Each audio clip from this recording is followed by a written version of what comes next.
It's over 9,000!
Welcome, Super Elite Warriors, to Final Forum, a podcast for the discussion of all things Dragon Ball. I am your host, Jelli, an elite recruiting member of the Frieza Force on a mission to find the best warriors from across the galaxy to join the greatest army of all time.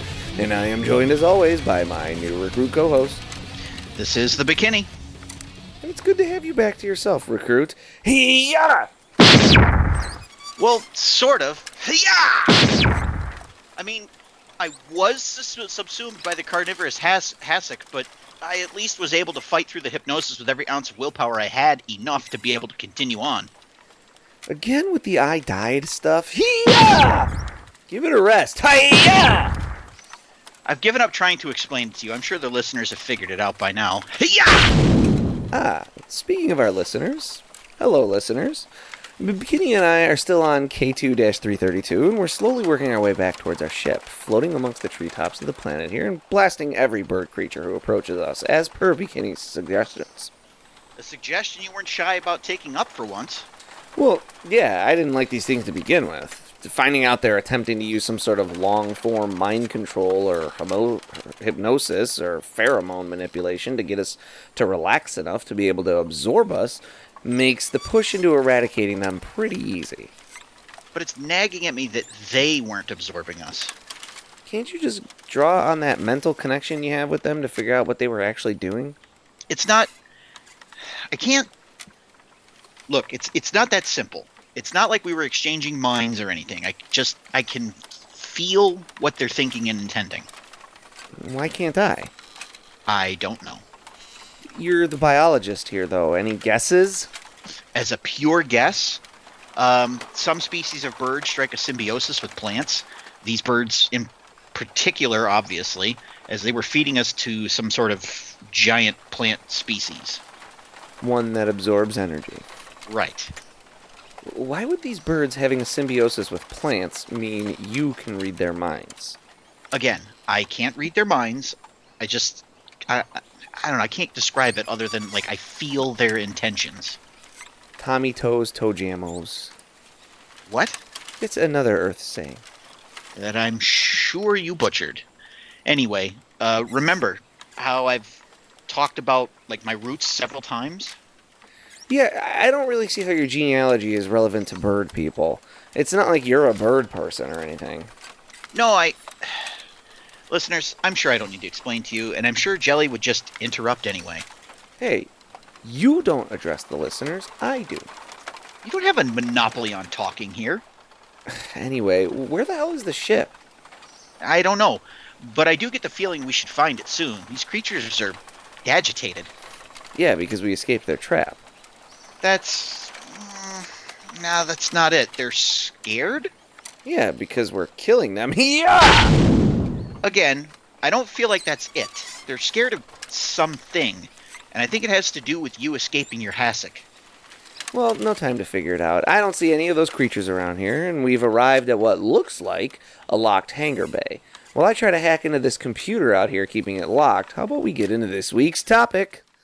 And this week, we're gonna hit on episodes 144 through 148. That's 5 episodes where quite a bit happens in the finals of the 23rd Tenkaichi Budokai, and that'll actually take us to the end of the tournament proper and leave us prepped for the final, 5 or 6 episodes of the original Dragon Ball that'll be filler that'll end out the series. That's right. We're going to start this week with episode 144, titled Super Kamehameha. Now, I wonder if the title of this one maybe tips Goku's hand a little. Anyway, things are looking tough for Goku as he's lying face down in the dirt with the count approaching 10. But what's this? Piccolo tells Mr. Announcer to stop counting. Everyone fears that means Goku's done for, but it's quite the opposite, in fact. He thinks there's no way that Goku's done already. And what's this? Not only is Piccolo right, but Goku actually doesn't seem to be hurt at all. There's a few reaction shots of our fighters, then our fighters decide to start taking things seriously. What follows is a historic moment for Dragon Ball, the first drawn-out powering up sequence followed by an explosion of activity. This fight is literally becoming electrifying. Piccolo tries out some stretch Armstrong moves, but Goku kind of counters them by turning invisible, at least until Piccolo finds him, and then he punches him through the ring wall. It's super flurry of activity at this point.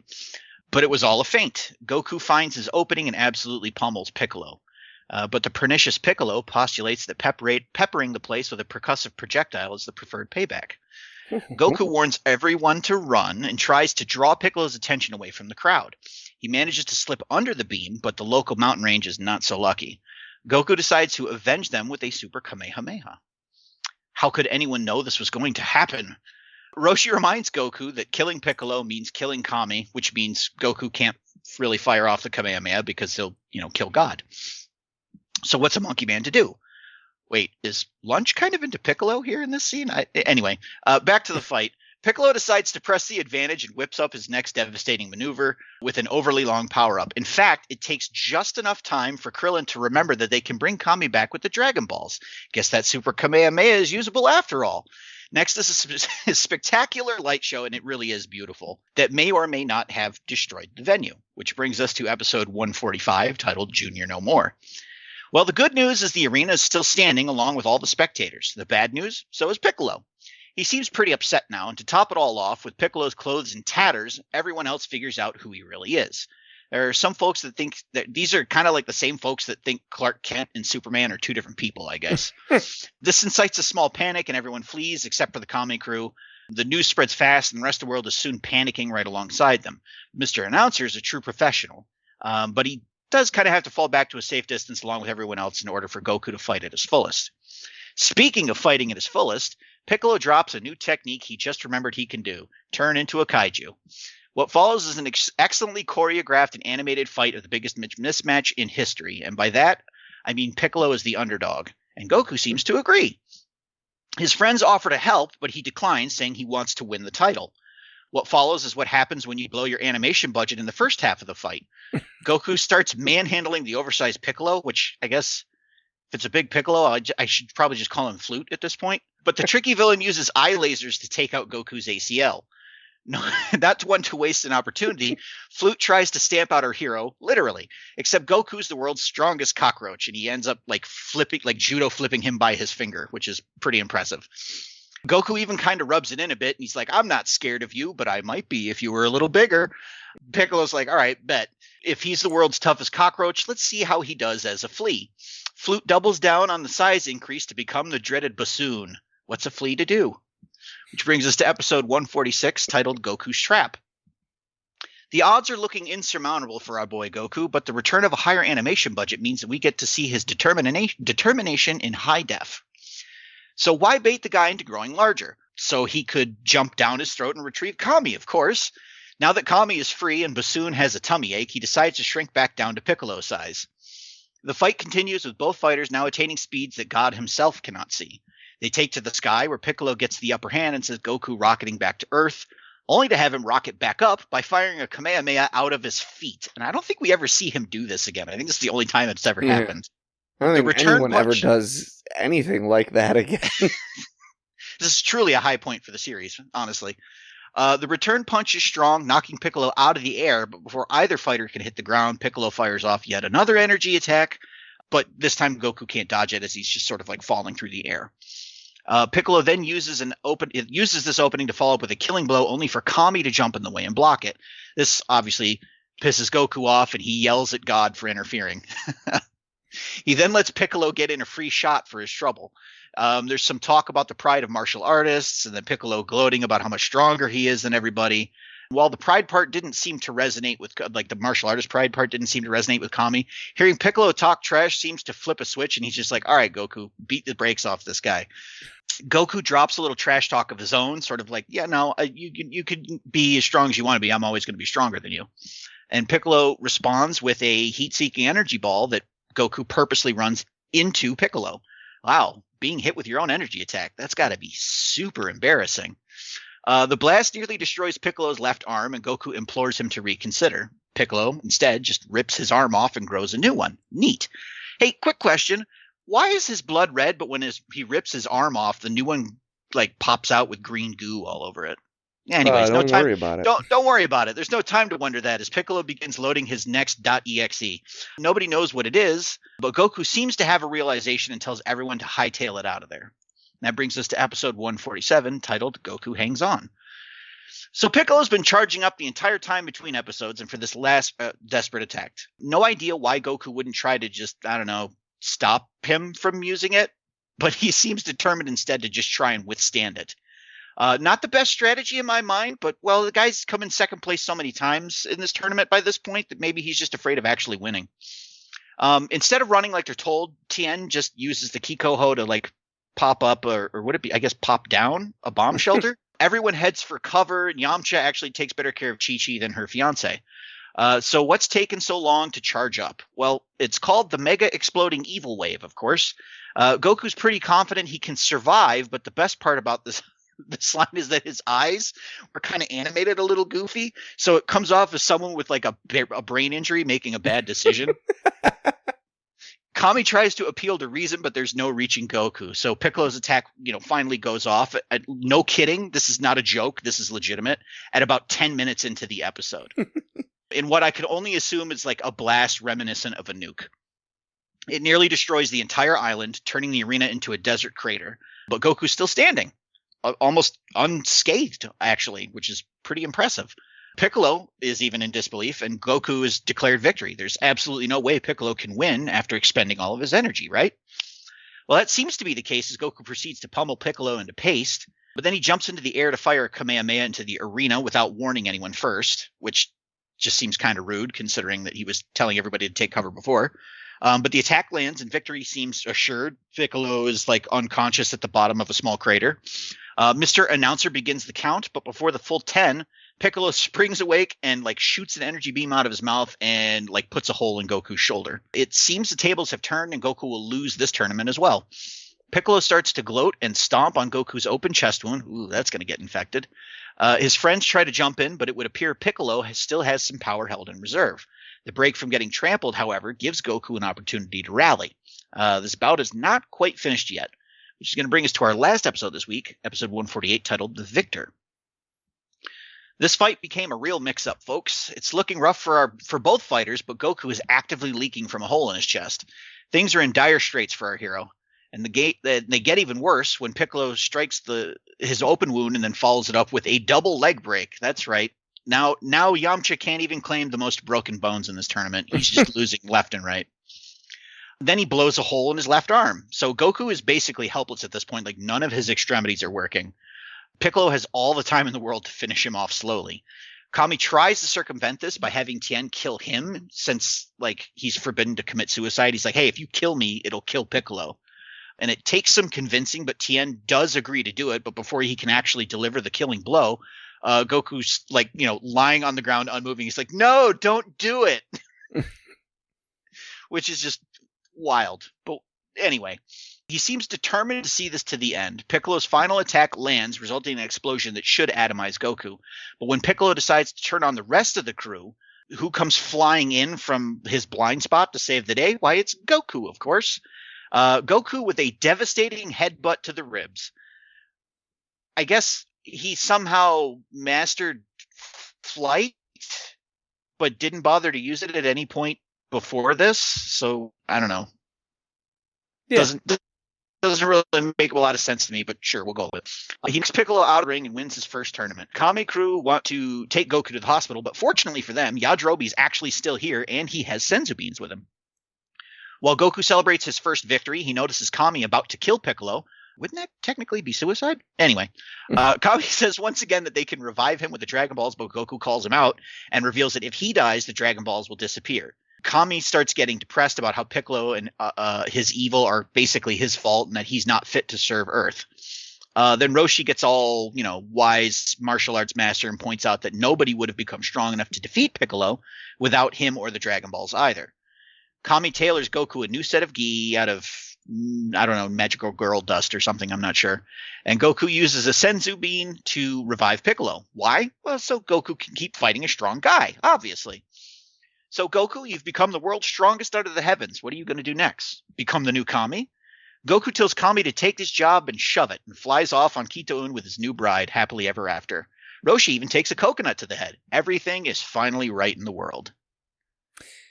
And that could have been where Dragon Ball ended. Could have been, but it's not technically. But it technically isn't, but these episodes are awesome. They just are. Yeah, we get a lot of really, really beautiful action sequences, and you can also see that this entire final has really been especially watching it now after having watched all of Z and all that other stuff. Mm-hmm. I get the feeling that this is where they're really starting to solidify. Okay, this is what we're going to be doing for the next chunk of the anime. This is how we're going to be doing fights. Exactly. Yeah, this is it's funny that they do pivot to a new team of animators and things, but I feel like that team of animators looks at this and is like, you know what? That's what this is now. Yeah. And that is, there's so much in here, the long powering up, and boy, talk about feeling bad for your voice actors. They just got to stand there for 10 minutes and your vocal cords would be shot after that, man. There's that, and then there's just the way the style of the animation and the way the fight is animated with the quick moves and then breaking, you do those quick shots where there's nothing on the screen, and then the quick flashes of them showing them hitting each other and stuff, and that establishes that they are moving faster than can be seen, but you still get to see it. That stuff's all great. And then the giant Piccolo, I feel like that's just, I really think that's well animated. The giant Piccolo stuff was the first great. half. The second half of it is a little rough. Yeah.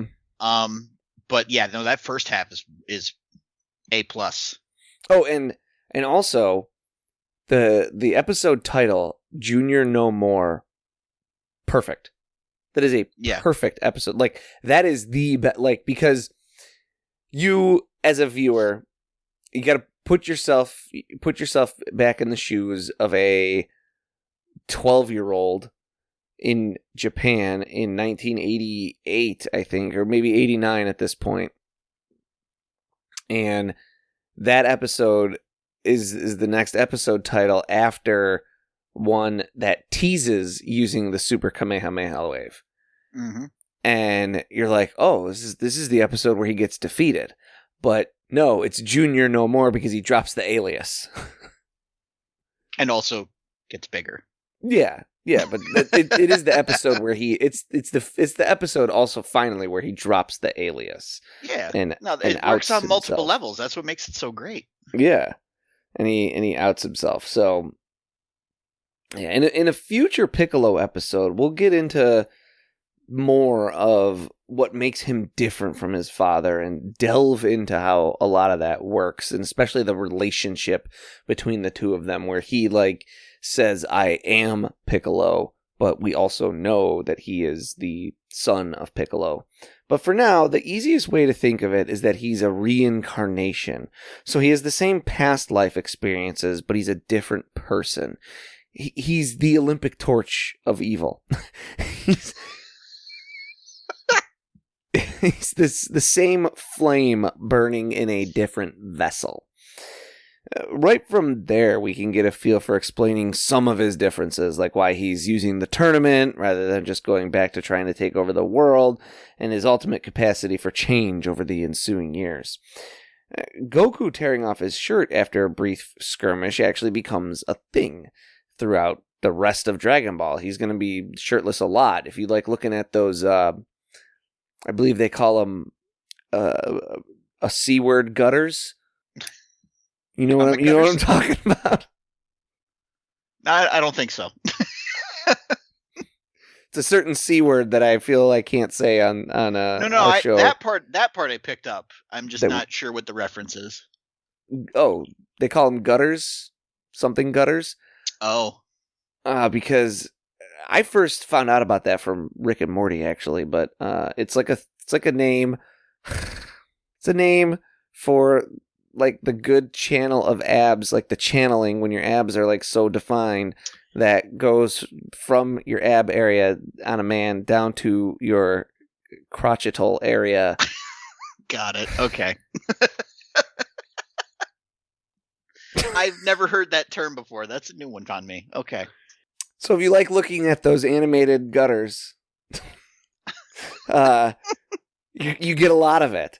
But I was actually going to say that a friend of mine, his mom, used to make fun of us watching that show by calling Goku Nipple Man because his shirt was off all the time.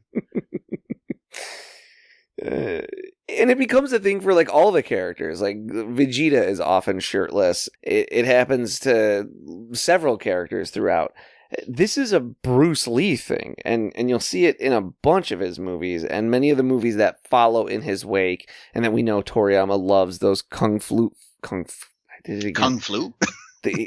loves those kung fu movies, so the influence is obvious. And there's no one obvious point of influence. It's such a tried and true trope of the genre that just shows how much the hero is beaten by battle and also puts their strength on full display. It's they're so beaten up, and you get to show like scratches and battle scars and things like that, and then also abs.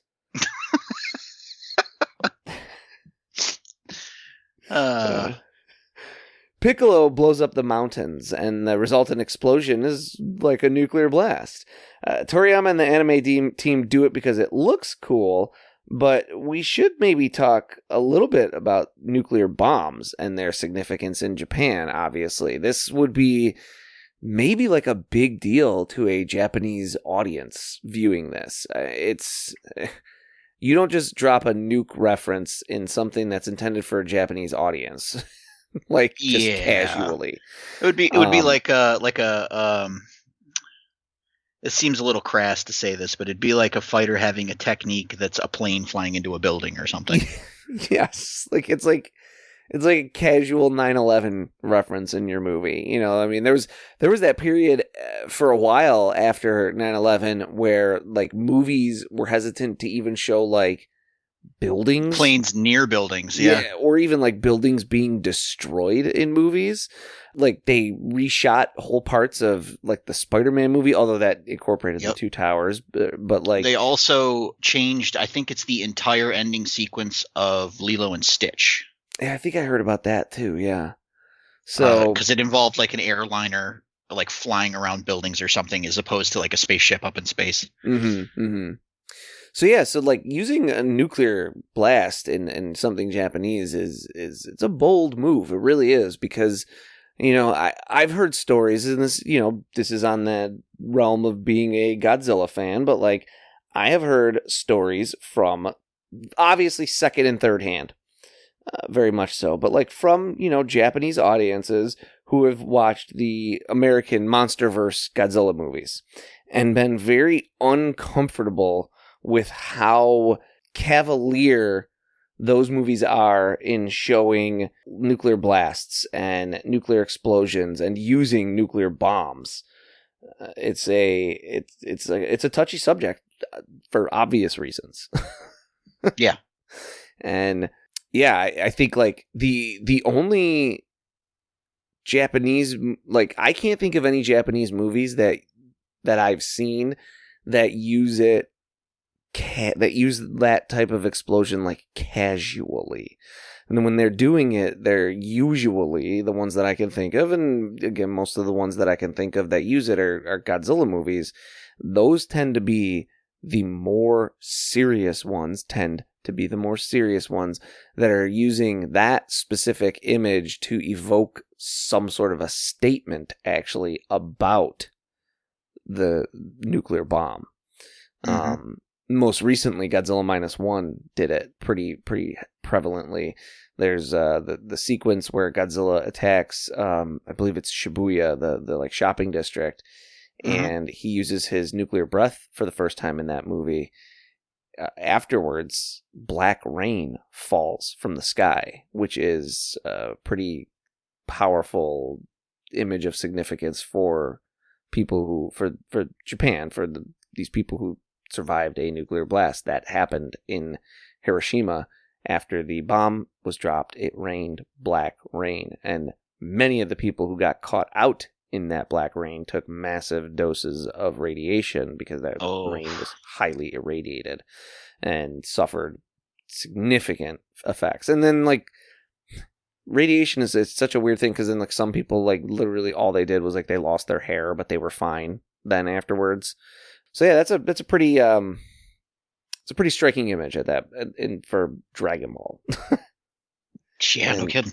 And you'll never see one that looks exactly like that again. There'll be giant explosions all the time, but they're not that specific, like mushroom cloud kind of image. Right. Piccolo being revealed to the audience. This is a duh moment for the viewers, and everyone can kind of chuckle and laugh at it, and that's fine. But you take into consideration that Toriyama has shown a love of superheroes many times. He includes a Superman parody character in Dr. Slump, and he sprinkled superheroes as background characters in this Dragon Ball manga at the Tenkaichi Budokai. He's drawing inspiration from Superman being unrecognizable to people because he wears glasses, or nobody putting together that Bruce Wayne is the only guy who could afford to be Batman, or Wonder Woman putting on a tiara and people not recognizing Diana Prince. In other words, yeah, it's dumb, but if you can roll with those things, this shouldn't be very different. And if you can't, then I'm sorry that you're dead inside, but like... I don't know, I think like moratorium on the nobody recognized Piccolo jokes, because yeah, no one also recognizes Superman. Like, you get over it. Like, I like how we put the moratorium after I made my joke. Well, yeah, you got to be able to have your cake and eat it too. Yeah, no, of course. Makes perfect sense. You can't put a ban on everyone else doing something unless you're being hypocritical about it. That's right, of course. What was I thinking? If I've learned anything from American politics.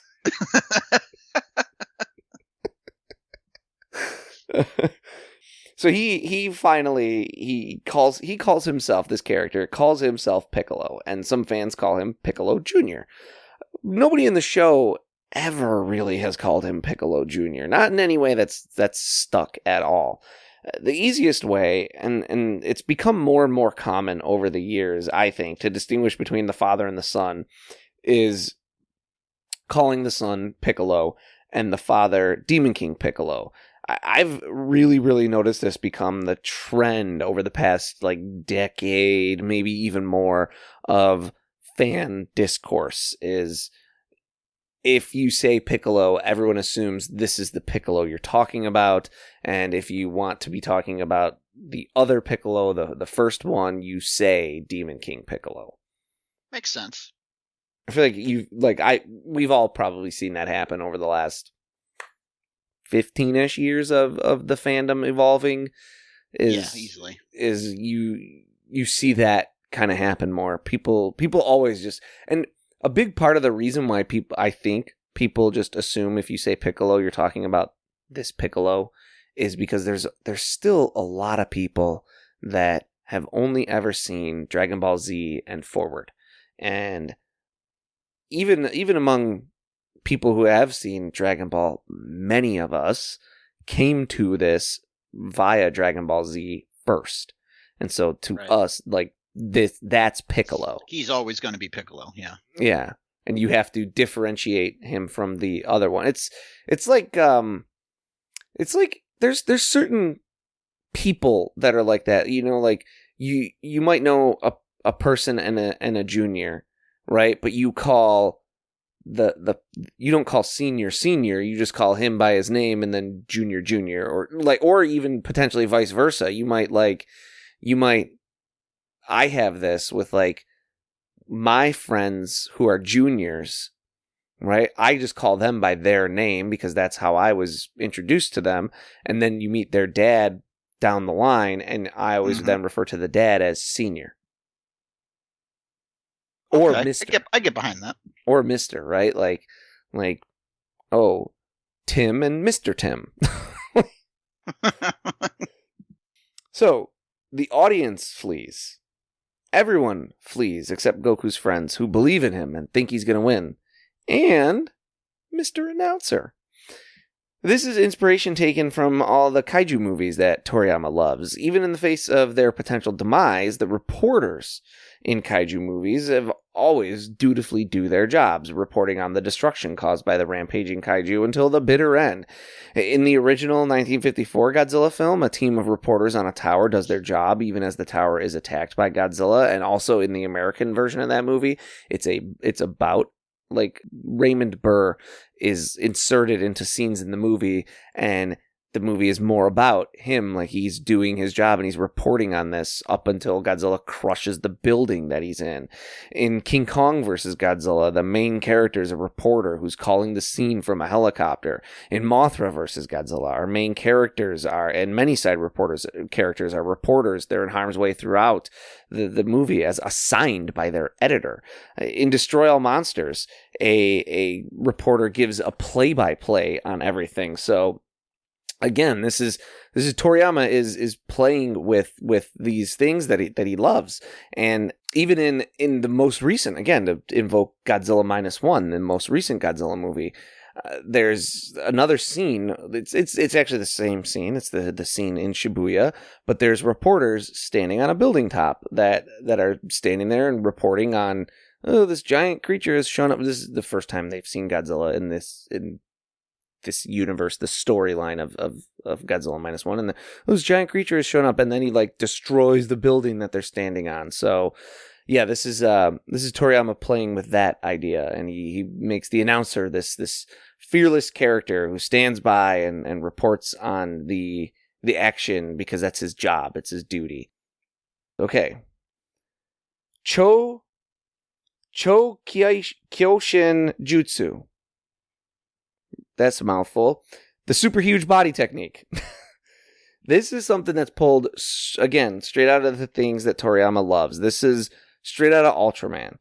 Especially, I would say Ultraman in general, but like especially Ultra 7 as a character is shown to be able to alter the size of his body. He actually sometimes, I think in one episode, he shrinks down to be able to fight. Is it a blood infection in a kaiju or something? Like he shrinks down and fights inside a kaiju's body in one episode, and he grows huge, obviously, because Ultraman does. But also consider Super Sentai, or what we know as Power Rangers. I think Americans in general might have a better frame of reference for Power Rangers, and the parallel might even be a little bit stronger. The hero himself in Power Rangers, the heroes do not actually grow in size, but the enemy monster does. If you can recall back to when you maybe had watched Power Rangers, it's always like Rita is like, make my monster grow, and she throws her staff down. Yeah, I was about to say she throws her staff down, doesn't she? Yeah, and then the monster gets huge, and then the Power Rangers will jump into their Zord. In Ultraman, this happens sometimes too. The enemy monster might start small and grow big, but then that will be the host of Ultraman's cue to turn into Ultraman from human form and fight on equal footing. So the alien or the monster that they're fighting might be human-sized and then grow big. And like when he's human-sized, they'll be fighting him like with guns and as what they call usually like the Science Patrol or some version of the Science Patrol. They'll be trying to fight the monster, and then it'll grow big, and he'll be like, "Oh, everyone, hey, look over there! Don't pay attention to me anymore." And then he grows. And then he grows into Ultraman and fights the monster. Goku doesn't do that, but like the Sentai heroes, he himself does not grow. Another reason Toriyama's doing this is because of his love of reversals and opposites again. In the first tournament, Goku grew huge and fought Roshi. And now Piccolo grows and is fighting Goku. It's that role reversal thing.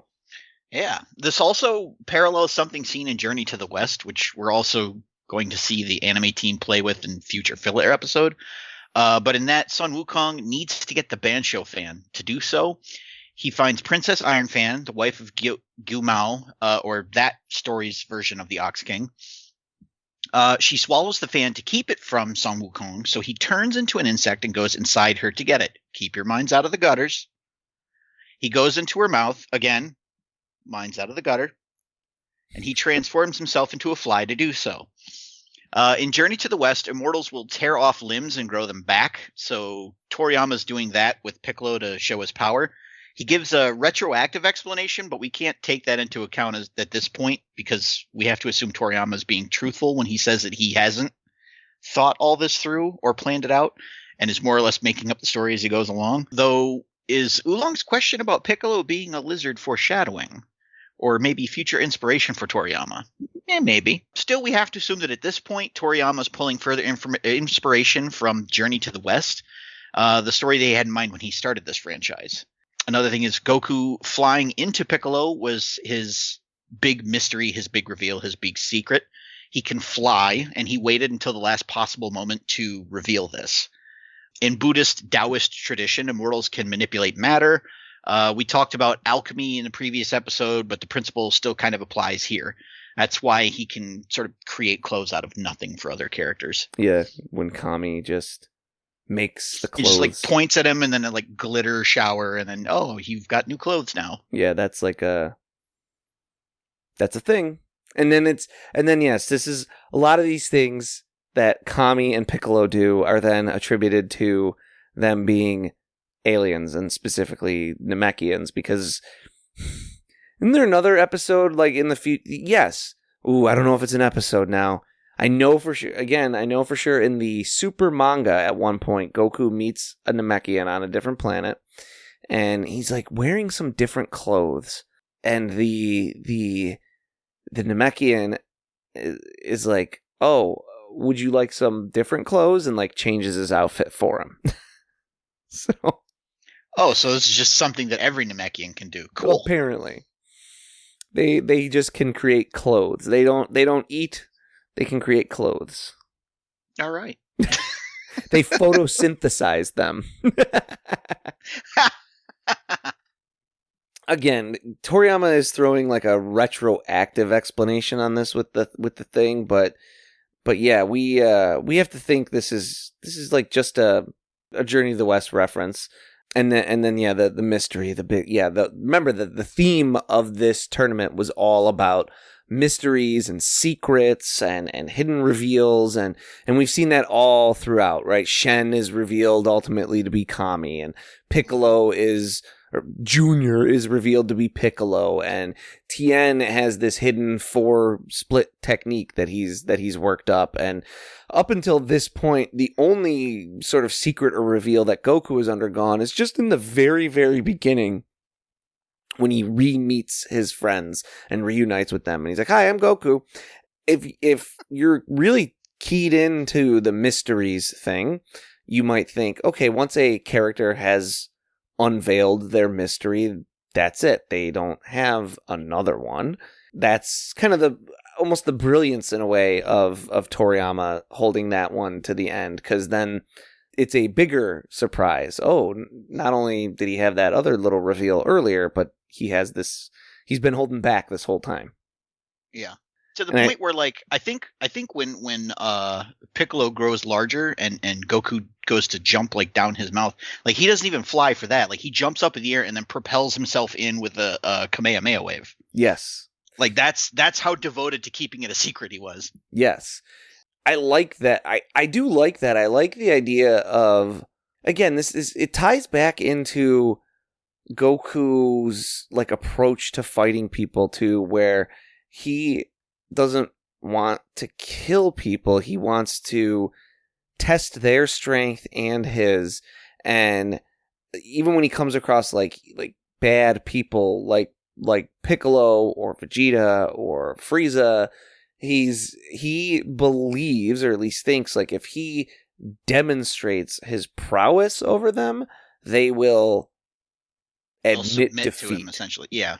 And I think a lot of that is driven by this fight in particular, because Piccolo, after the fight is over and they both get their sensu beans again, if Piccolo was just like his dad, he would have just started killing everybody. Yeah, exactly. But he realizes that Goku defeated him while holding back. And so he knows that... And spared his life because he jumped in the way and saved Kami from finishing him while he was weak. Right. And so Goku has this belief, I think that springs from this fight of, if I prove that I am stronger than you, and I didn't even have to go all out to prove that I'm stronger than you, then you have to realize that I could just destroy you, so how about you just stop? Yeah, I mean, and to his credit, that's actually a fairly solid line of logic when you think about it. It is. It's like if you, an adult, have ever dealt with a particularly unruly child, or a child not who's unruly by nature but is having a moment. Yeah. And you just kind of can wrap them up and kind of, I don't want to make it sound like I'm like beating children here, but you could but you could just kind of like wrap them up and kind of pin them down and just kind of stop them. Yeah, it's more about keeping them from hurting other people as opposed to hurting them, really. Yeah, is what you're talking about. And it does. It makes it like works. It like makes the kid realize, oh, like, yeah, I should calm down now. and it's that yeah, that's like kind of the logic or the principle behind it, right? Is if I can beat this dude up and he knows it, then he shouldn't try to not be beaten up. Goku is a proponent of soft parenting, confirmed. So yeah, the regeneration, I like it here. Like, I am very good with the Namekians can grow back limbs thing. Sure. I don't particularly love the use of it later on when he's like, as long as my head isn't destroyed, I can regenerate everything. I'm like, really? I also really love how it's kind of nebulous once it's introduced. And you can kind of tell that Toriyama uses it as like a way to shock his readers by like hurting Piccolo by degrees more and more and more, but then just having him heal from it. Yeah. Almost as if like Piccolo doesn't even really know how durable he is, and he's actually kind of surprised at what he can grow back from. It's like, okay, how does this work? Okay, let's just, because he's like, as long as my head isn't damaged, I can regenerate. Okay, when you chop off a Namekian's head, do they grow a whole body out of their head, or do they grow a head out of their body? I think, weirdly enough, I think Deadpool kind of explored this in the comics. In the comics, they had a storyline where like he had been dismembered. Like he grew his body back, but then like the dismembered parts tried to come together and like grow another version of him.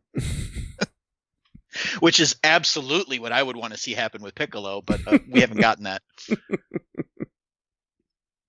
Although, then again, it's never really discussed, like, how Namekians... I guess there's the Demon King thing with, like, spitting up the egg, but I guess it's never really explained, like, the mechanism for that. Maybe it's, like, they break off a piece of themselves and then eject it so that it grows. To reproduce? Possibly, maybe. Because I think isn't... I know it's one of the movies. It's like Lord Slug or something like that. So it kind of implies that they're not necessarily like plants, but more like earthworms or something like that, or slugs. Well, and I mean, I might be wrong on this. I think Namek or Namekian it's like similar to Saiyan, where Saiyan is Yasai, like, reversed, which is vegetable. I think, I'm not 100%, but like Namek is something where it's like whatever it reversed, it means slug or mollusk or something like that in Japanese. Gotcha. Okay. And then they are all the name puns, like there is Lord Slug, but like there's other Namekians that are named like Cargo, like escargot. Right. Okay. Yeah, I missed that the first time through. And still learning new things. Or is it might be Eska, but still like it's like escargot. And I think Dende means also like slug or snail or like something like that. So yes, he, like, at some point Toriyama decides essentially that the Namekians are like slug people. Basically, it's like what he kind of decides to name them. So then why aren't the eyes like on the ends of the antennas then? We know because he's not planning this stuff ahead, but I'm just.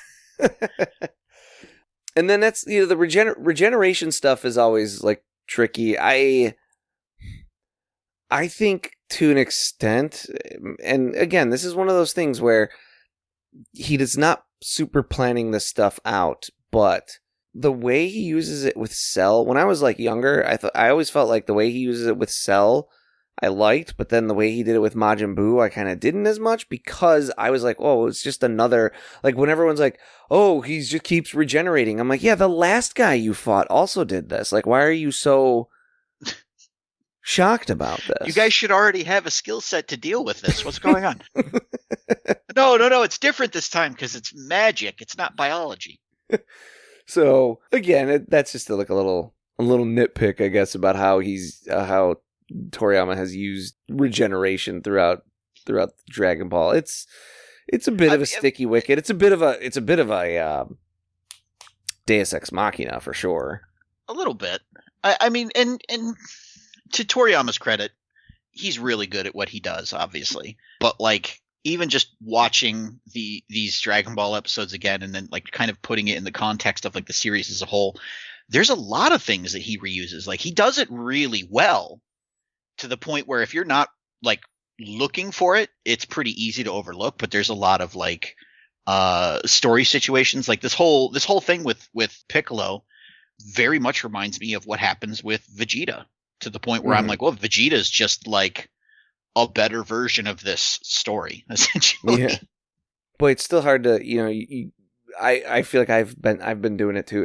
I still am struggling to say past tense things about Toriyama. Yeah. I'm still struggling with that. It's an adjustment. I think it's gonna take a while, honestly. Yeah. But no, that's the regeneration thing is it's a interesting discussion sometimes to talk about. It's one of those things that I have to praise him for, because just like, oh, he made a fighting comic where everything's blurry lines so he doesn't have to draw as much. And now it's I got to get the villain hurt, but at the same time I need him to be able to keep fighting. Oh, let's just have him be able to like regenerate his limbs. It's like, wow, okay. Also, he can regenerate his limbs so that I don't have to ever change his character model. Yeah, exactly. I don't have to draw him in the future with a... I don't have to remember how many fingers he has. I don't have to remember how many arms he has. It's always the same. I don't have to start drawing him in the future with one like flap of a shirt like pinned to his chest. My favorite version of this is during the Cell Saga, when he's fighting that first form of Cell. And he gets stuck in the arm, and then he's just got like that deflated baby arm. I was so hoping that would stick around for a while, just because it looked hilarious. Goes to throw a punch, and it just like weakly slaps the side of his head. He's got a floppy arm for the rest. He wears the shoulder pads with the cape and everything that's blowing in the wind, and then so is his arm. I can't get this door figured out. How about we just blast it? That seems extremely ill-advised. Please, it's not like I'll damage the ship. I'll just vaporize the door. I'll give it a Zeri blast. I'm telling you, I wouldn't do that. You want to get out of here, but you don't want to do the thing that will help us get to our ship. What if we find one of those bird things and don't immediately kill it and get it to open the door for us? And give it a chance to lull us back into submission? And no, thank you. Stand back. This feels like a bad idea. Pipe down. Zeri blast!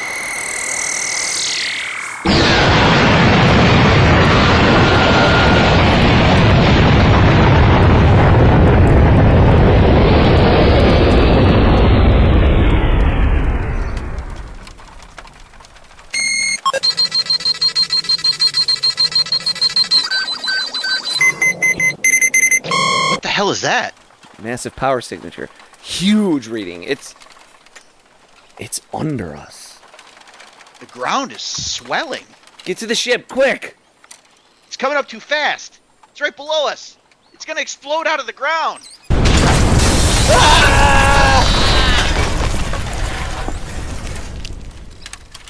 Listeners, we've been blown, I don't know how far, and our ship in the opposite direction, and looming in front of us is, Stay still. Maybe it won't see us. it's some kind of gigantic flower.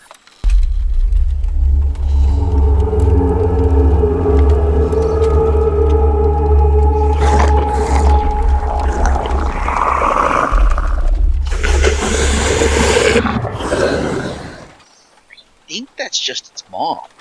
It has some sort of root system it's being supported by. I don't think it's seen us yet. We may have time to strategize and attack. Well, while we do that, we'll take our leave of you at this exciting place, listeners. Will Bekinney and I survive this encounter?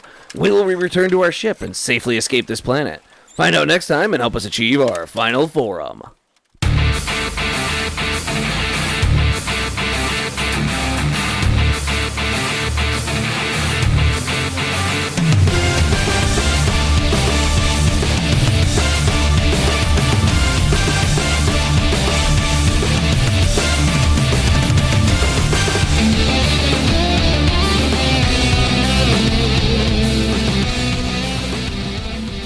Final Form is written and produced by Tom Gwelly.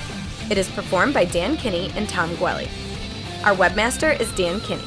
Our theme music is provided by YouTube content creator GVG Kit.